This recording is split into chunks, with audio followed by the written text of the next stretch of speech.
Welcome back to Confessions of a Marketer. I'm Mark Reed Edwards. We have Josh Martin, Executive Vice President of Marketing at Decision Lens, and Osei Britt, Vice President of Growth Marketing at Terminus, back for part 2 of our discussion about taking on a new role as a marketing leader. I want to start off by asking you both whether you have mentors that you turn to for advice. Osei? Yeah, I have some folks that I have worked with before that I, do tap into for advice and guidance. But I'd say more recently, I've been turning more to some of these executive marketing leadership communities. Mm-hmm. There's some really active ones on Slack that I have joined, and I actually find them to be really great resources for information, not only just on the innovation side of what people have tried or access to vendors or things like that, but I find that folks, when you have smaller communities like that, are actually quite transparent about some of the challenges that they're facing. No big egos kind of a thing. It's kind of, full disclosure. And if they're facing challenges on how solving certain problems or guidance on stuff, they're pretty upfront about it. So I'm finding myself really turning more to those folks in terms of mentors, or you want to just say like a sounding board or Mm-hmm. looking for a place for guidance. So these are folks who are kind of in the same similar roles and positions and mostly on, technology SaaS companies. So a lot of our business models are similar, and I think been really great resources for me. Do you have any Yeah. suggested communities that you would recommend to people? Yeah, some of them, the one I'm involved in the most is more of a closed community, like an invite Mm. only community that's on Slack. But the way it started was they were doing a roadshow. I don't know if you guys are familiar with Matt Hines, Yep. who has his own consultancy. So he's part of this community and was doing a roadshow here in the DC area right before the pandemic. Like this is, I think, late February, maybe early March. And it was like a breakfast event meeting that I went to with some marketing leaders in the DC area. And from there, they kind of formed this Slack community. And I've just found that to be a great resource in talking to other marketing leaders about anything really that's happening. Yeah, Josh?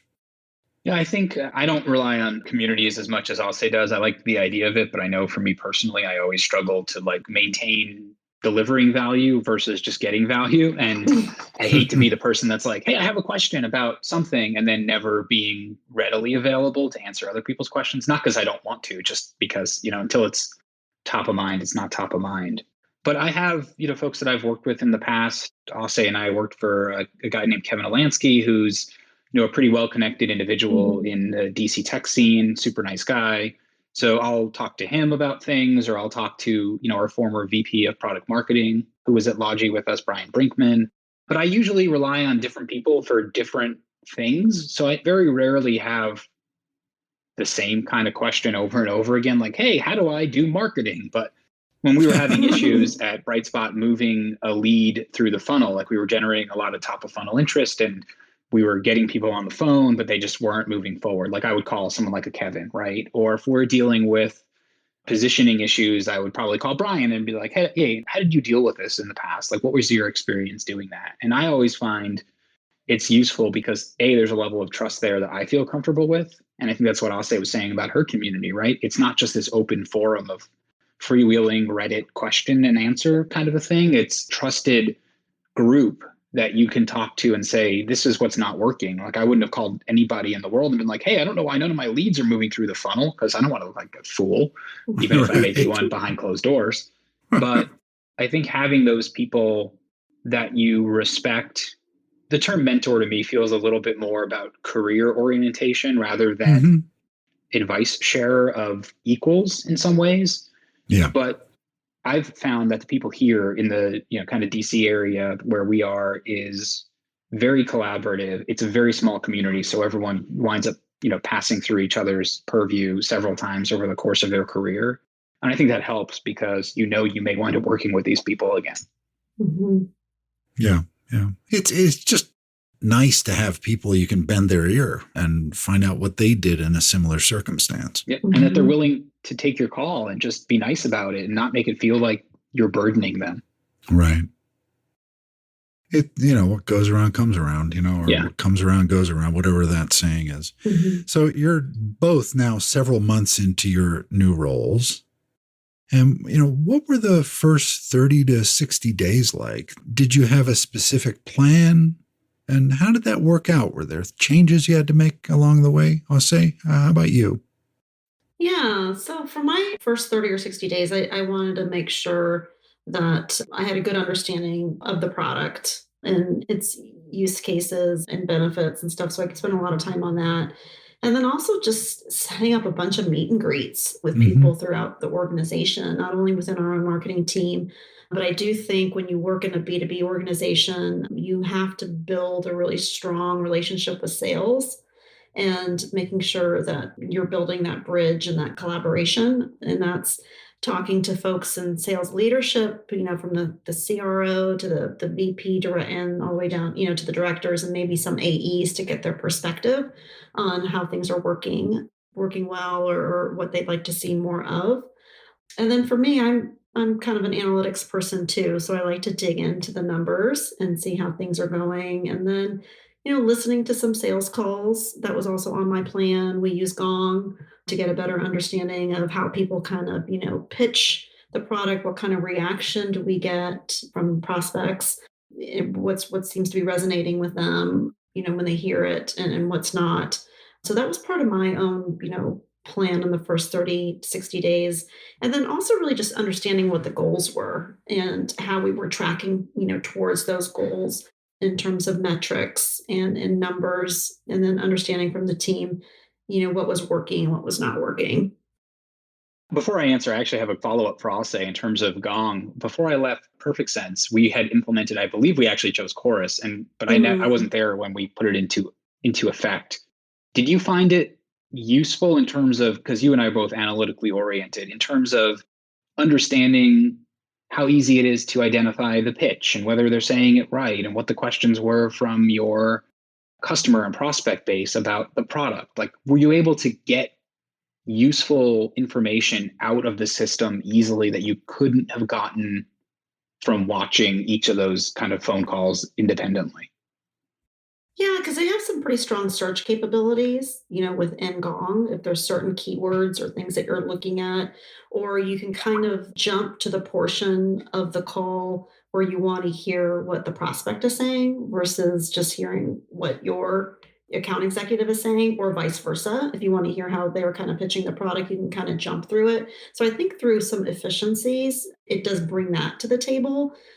And then you can also look at calls depending on what the sales stage is. So if you want to look at early calls, like first calls with new prospects versus ones that might be deeper into the process, or maybe customer calls for renewals, it allows you to easily search and pinpoint certain areas within those conversations that you may want to listen to. Otherwise, I think it gets kind of difficult without a tool like that if you need to sit through like 40-minute conversations to really just pick up certain nuggets. It's a lot more efficient way to kind of get to maybe some certain things that you're looking for. Okay. I've been doing some reading about Gong, and it took me a while to cotton on to the fact that a gong is a good thing in this context, because I remember the Gong show, and the last thing you wanted was the gong, Yeah. right? So it's Goodness, just kind Mark, of you're funny. alienating 3/4 of your audience with a reference like that. That's my specialty, Josh. You should know that. So let's shift our focus to, you kind of mentioned it a little bit earlier, B2B marketing and sales. What does it take to succeed? We've talked on this podcast a lot about B2B, and there are so many different points of view. I'd love to hear, Josh, what you think it takes to succeed in B2B. Yeah, I'm going to start by answering the last question, which I was able to avoid answering before through my humorous quip about Gong. But I think this actually dovetails to the current question. And for me, I came in with a plan. I had a 30, 60, 90-day plan. It was very overcomplicated because that's what I like to do. It had a month-by-month breakdown of, inputs and outputs and all this crazy stuff. Right. I'm sure this is a family-friendly audience, so I won't use the word I was going to use. And what I found was like in B2B marketing, I had to be agile and adapt, and I had to be able to change and solve problems in different ways. So one, Mm. identifiable example is I came in with this idea about marketing for the company. Mhm. And as soon as I joined, I realized that there was one particular use case that we had gotten a lot of traction with. And that was going to be what we needed to focus on to drive leads and opportunities for the business. There's actually two, and I'll talk about the second one in just a second. So instead of thinking about these high ideal minded, how we market the company, it was how do we develop campaigns to support this use case? How do we get smart quickly enough? And we had a lot of good data, which was amazing from the team that had built it already. But you have to adjust and you have to adapt and you have to look at the data and make decisions and make those decisions quickly. I mean, you have to give the data time to kind of manifest itself. But if you can't change what you're doing based on what you're seeing in the marketplace, then you're going to be dead in the water. And the one thing I usually hang my hat on as a person is I am extremely good, and I don't ever say that about myself because I don't like to brag, but very good at problem solving and finding unique ways to solve a problem. So we can look at things 10 different ways, and I think I can pick up the 11th and 12th way to figure it out. And that's always how I'm approaching things is this is not going to be the end state of where we are. How can we make it better? How can we creatively solve this problem? Because there is definitely a solution, and there's always a solution to the problem. Yeah. Yeah. If you've recovered from COVID-19 or unknowingly been exposed to it, you may have antibodies that could help COVID-19 patients. Donate blood and receive testing for COVID-19 antibodies. Visit Vitalant.org today. So I'll say, what do you think is, I hate to ask the secret to success, but what is your philosophy about B2B marketing and sales?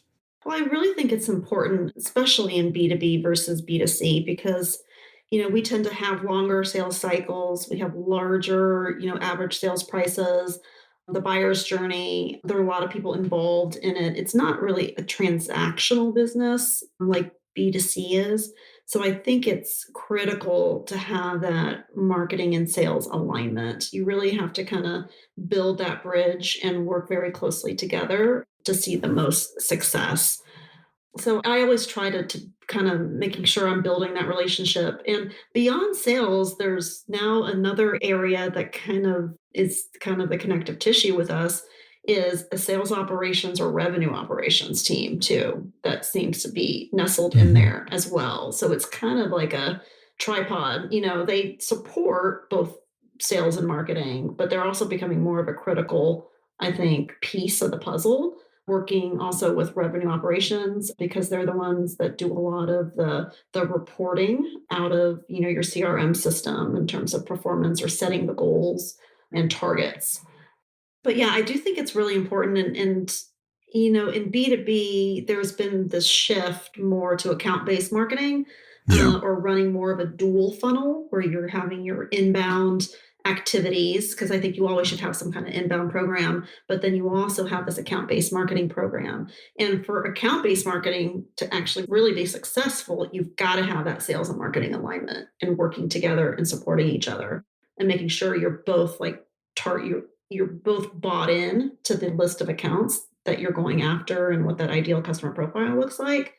And then revving up all the marketing activities to drive engagement. But then sales has to hold up their part of the bargain too in terms of pursuing those same accounts. So I think it's absolutely critical, especially in account-based marketing, that you have that sales and marketing alignment. I was just going to say, I think that can't be an understated point. I've interviewed at different companies and talked to people at different companies, and it does feel like some places there's tension between marketing and sales and B2B. And I personally don't understand it. I mean, I get why there's tension things happen, right? People are stressed out. But my philosophy and my approach is, I'm building a pipeline for sales. They're going to be the ones that close the deal. So if I'm not making, serving them and servicing them in a way to build pipeline, then there's just a fundamental misalignment at the organizational level. Like me bringing in an MQL means absolutely nothing unless that person moves down funnel. And I think to Ase's point, and not to understate it, is you have to be aligned. You have to understand that you are a team and you're in it together, because marketing cannot be successful without sales. And generally speaking, sales has a hard time growing and expanding at an exponential rate without marketing support. So I just think, to getting that alignment, talking to the sales organization early when you start a new job, understand, what they like and what they don't like, and how you maybe can fix some of those little things to give them some easy wins out of the gate earns you credibility.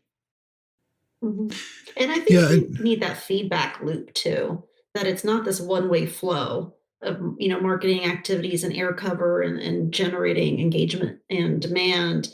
We need to hear back from sales. We need to hear back what's resonating, or what part of the messaging are people kind of latching onto, or what's kind of falling on deaf ears. And I think that gets lost a lot of the times too, that you don't get a lot of, because they're market facing, like they're talking to the people and making sure that you've kind of got that 360 communication loop happening. I'd say it's more like a 180, because when the leads are not good, they'll usually tell you pretty quickly. That's true. They're quick to tell you that. They're very, very quick to let you know that the leads aren't converting. That relationship, marketing and sales, could be a podcast series in itself, because it is every organization I've worked in, it's been a source of tension. And especially in B2B operations, for some reason, and channel organizations as well, there's been that tension. But I think the point you raised, Osei, about account-based marketing, to me, that's a leap forward for B2B, because it personalizes the person you're selling to, right? And B2B is kind of a misnomer, and I've talked about it a lot on the podcast.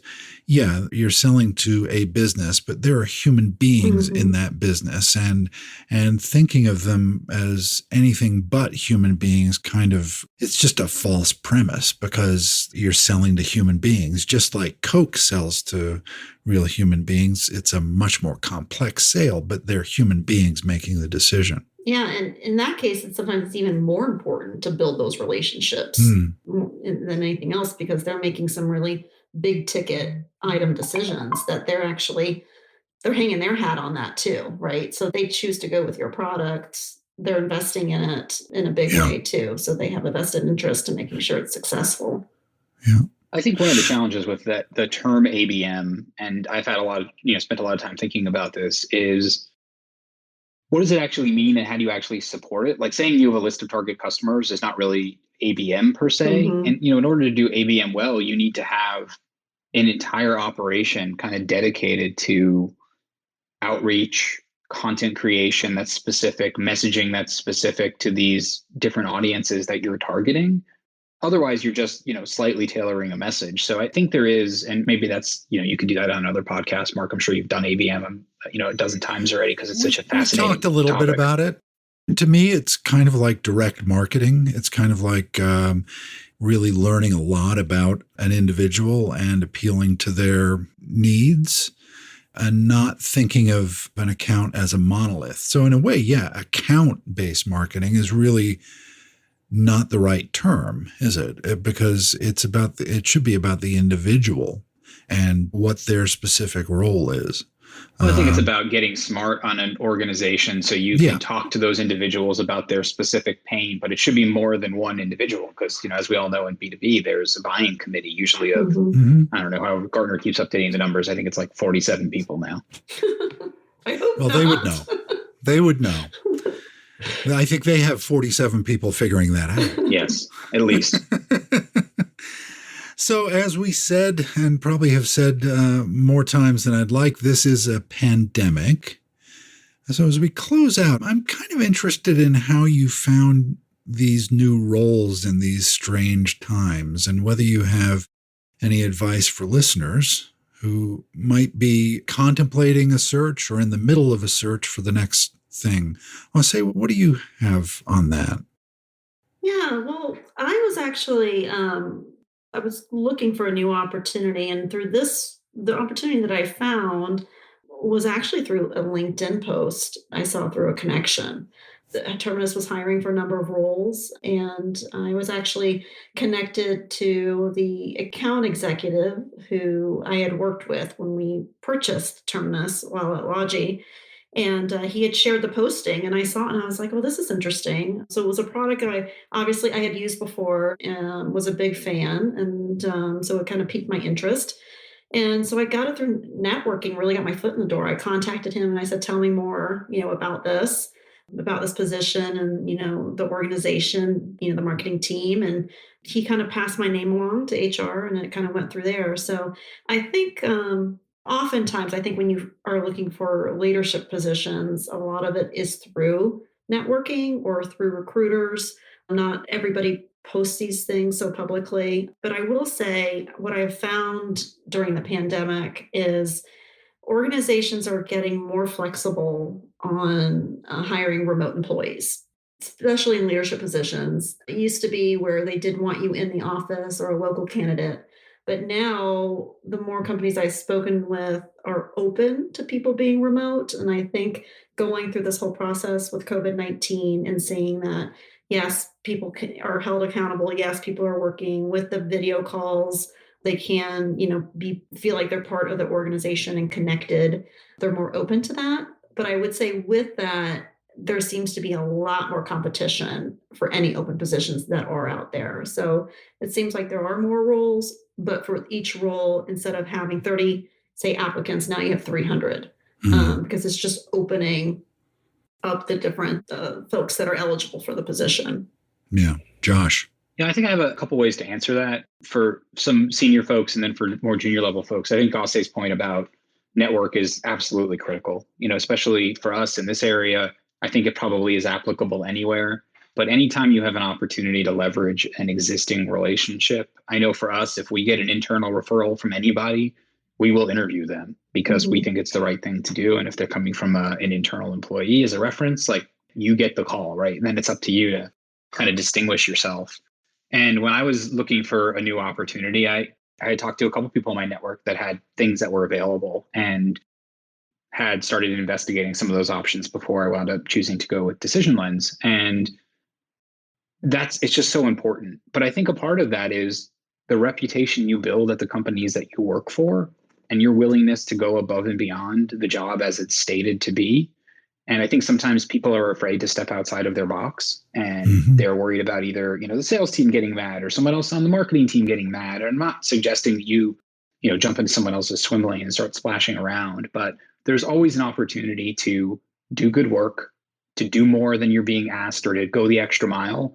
And people really, really remember that. And that's always been something that's important to me is, people will say, maybe not remember exactly what I did, but that the work was diligent, that it was creative, that it was interesting.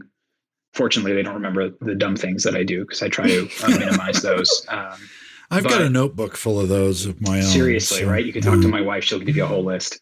It's all going in the memoir. Yeah, I do think that that's really important is establishing a reputation for yourself and paying it off every day, right? Doing good work and being diligent and being hardworking. And those are easy things to say, but when you are asked to do something that's outside of your comfort zone, a lot of people are scared to do that. Rightfully so, right? It's a risky business environment right now. The way that I found my opportunity was interesting. I had been out interviewing places and I was in deep stages with one organization, was waiting for a final offer. And the CEO of our company, John Sadi, messaged me on LinkedIn. It was a Tuesday and it was like 2 a.m. and I happened to be awake because I don't really sleep that much. And I wrote back to him and he's like, hey, I'm looking for an EVP of marketing. I'm looking for a very specific profile. You seem to fit that profile. Do you want to talk? And I was like, okay, yeah. I was like, hey, just so you know, really late stage with this other company, but this sounds really interesting. Like, let's have a conversation. And it just snowballed. And by that Friday afternoon, we had struck a deal. And it was pretty amazing at the speed in which it took place. And I know it was surprising for them too, because they had just started looking. I think I was the first person they interviewed, which gave me a fair shot at not looking silly. And sometimes you just have to be in the right place at the right time. And, no one ever talks about luck in their career or just being at the right place or responding to the email at the right minute. But, sometimes that's how it works. And boy, I'm not going to continue ignoring the messages I get on LinkedIn. Except for me. Except for, oh, well, this was a really great discussion, I think. And for anybody taking on a new role looking for a new role, managing things during the pandemic. This is a great guide. I really want to thank you both for joining me. Before we wrap, Mark, do you want to let Ase do a little pitch for Terminus? Because I know that is a solution targeted at probably your target audience here. All right. Well, thank you. Oh, I don't have anything really prepared. This is my elevator pitch, huh? You did. You went through training. You should be ready for this. Come on. Well, Terminus is an account-based marketing technology platform that helps build that tight, marketing and sales alignment to really focus on the accounts that people care about. And at Terminus, we have actually really built out the platform over the last year and through some acquisitions through organic and inorganic growth that we've enhanced it. But on top of being a targeted platform for serving ads to specific accounts, we also now have chat functionality and web personalization and email signatures. So it's definitely something I think that should be part of any B2B company's go-to-market strategy. If you're looking at account-based marketing, is looking at a platform that's really going to help you scale. Interesting. You and I, separate to this, we should have a discussion about that. I think it would be interesting to dig down into that. Mm-hmm. Sure, happy to. Thank you both for joining me. I really appreciate it. Thanks, Mark. Thanks, Ase. Thanks, Mark. Good speaking to you guys. Josh. All right, that does it for this week. Thanks for listening. I'm Mark Reed Edwards, executive producer, writer, and host of Confessions of a Marketer. Shep Salau is my producer, helping put together the shows every week. Annalyn Timball is my assistant, and she helps with guest relations and getting everything scheduled just right. Thanks, Shep and Annalyn. Confessions of a Marketer is a trademark of Podco Media Networks, and this episode is copyright 2020. Stay healthy, and see you next time.